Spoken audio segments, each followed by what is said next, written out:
Problem solving agent एक important topic है और एग्जामिनेशन के अंदर कई बार ही इसका क्वेश्चन हमारे से पूछ लिया जाता है। नाउ टू अंडरस्टैंड कि प्रॉब्लम सॉल्विंग एजेंट हमारा होता क्या है, ये चीज आप सोचिए कि इन केस अगर मैं एक प्रॉब्लम सॉल्विंग एजेंट हूं तो मेरा काम क्या है।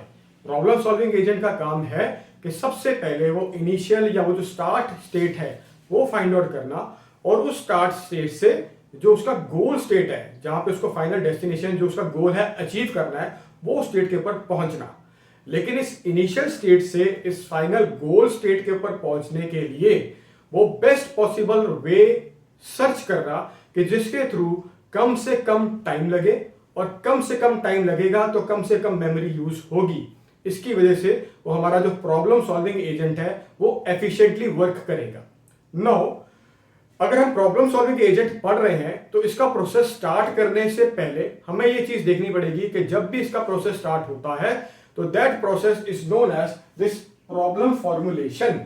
अब ये प्रॉब्लम फॉर्मुलेशन हमारा जो है this is further divided into this 1 2 3 4 5 जो स्टेप्स मैंने यहां पे लिखे हैं, ये जो डिफरेंट स्टेप्स हैं ये इस प्रॉब्लम फॉर्मुलेशन का डिफरेंट स्टेप्स हैं जो एक्ट करने में हमारी हेल्प आउट करता है प्रॉब्लम को किसी भी सॉल्व करने के लिए।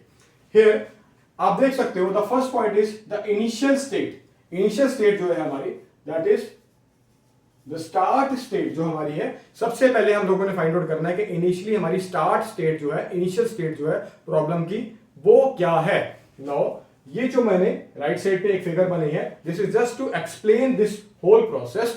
यहां पे हम देख रहे हैं कि ये जो हमारा ए है, अगर हमारा प्रॉब्लम एजेंट इस वक्त इस पोजीशन के ऊपर है तो this is our initial state. जो मैंने यहां पे लिखा है कि initial state in this particular diagram is the initial state of the task is A. यहां पे टास्क में जो हमारा प्रोसेस है उसका जो हमारा इनिशियल स्टेट है वो ए है। ये हमने फाइंड आउट कर लिया, या किसी बुक के अंदर, स्टडी मटेरियल के अंदर यू कैन फाइंड आउट कि इस इनिशियल स्टेट को हम स्टार्ट स्टेट भी कहते हैं। Now the second one is action.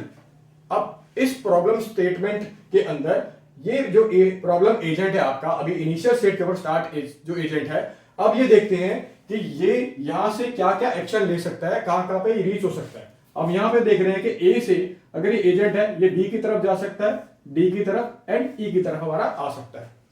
तो दीज आर 1 2 एंड 3 पॉसिबल जो उसका डायरेक्शंस है या स्टेट्स है। ये ए जो एजेंट है ये यहां पे पहुंच सकता है और वही हमने यहां पे लिखा है कि from A the application actions are go B D E. B D E means वो यहां से या बी में जा सकता है या डी में जा सकता है या ई में आ सकता है। उसको सिंपल वे में एक्सप्लेन करने के लिए मैंने यहां पे लिखा है कि गो बी डी ई, इन तीनों में से कोई भी एक्शन स्टेट हमारी हो सकती है। Now the third one is the successor function. Now this successor function जो है हमारा, इसका एक फॉर्मेट है, एक सिंटैक्स है। That syntax I have written here, this is result in bracket S and A. S means जो आपका इनिशियल स्टेट है एंड ए मींस जो आपका एक्शन है। Now according to this diagram हम देख रहे हैं यहां पे कि रिजल्ट जो है हमारा, हम उसको लेके चले ब्रैकेट में इन ए, जो मैंने यहां पे लिखा है ये this is in A and this is go B.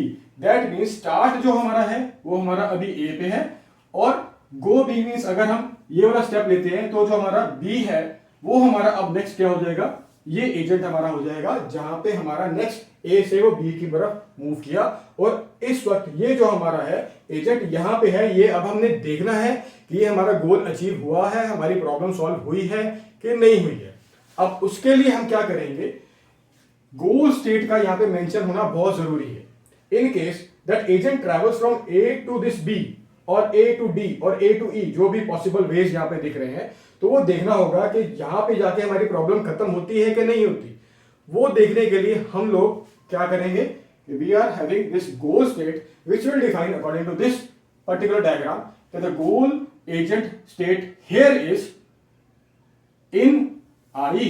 कि हमारे को यहां से इनिशियली ए से इस आई के ऊपर मूव करना था, लेकिन अभी हम यहां से ए से बी या ए से डी या ए से ई ही जा सकते हैं। और अभी फिलहाल अकॉर्डिंग टू दिस पर्टिकुलर जो सक्सेसर फंक्शन मैंने आपको यहां पे डिफाइन किया है, हम यहां से ए से बी के ऊपर अभी गए हैं, लेकिन अभी हमारा गोल क्या है कि इट शुड बी इन आई। आई हमारा गोल है, वहां पे अभी नहीं पहुंचा तो उसको फिर दोबारा से वो फॉलो इन करेगा और वहां पे रीच करने की कोशिश करेगा। नाउ द लास्ट जो पॉइंट है हमारा, that is the path state. अब ये पाथ स्टेट हमारा है क्या? देखिए यहां से ए से इस आई पे पहुंचने के लिए बहुत सारे अलग अलग रास्ते हमारे हो सकते हैं, but the main motive is that it should be efficient, as I have discussed you in the starting of this lecture. Efficient अगर हमें, तो हमारा यहाँ पे path state का मतलब है कि distance between the two transition is the path state.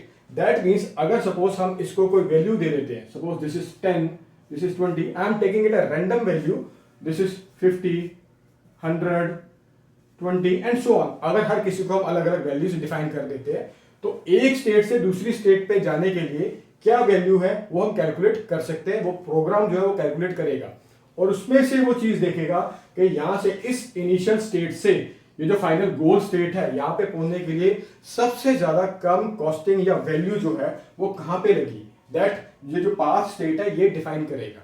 और इससे हम ये कैलकुलेट कर सकते हैं, हमारा जो एजेंट है, प्रॉब्लम सॉल्विंग एजेंट है, वो इस प्रोग्राम फॉर्मुलेशन से कैलकुलेट कर सकता है कि what is the best solution to solve this particular problem.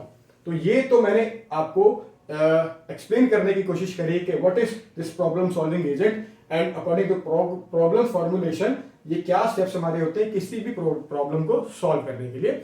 Now we'll try in next video or in next class I'll try to explain taking different examples।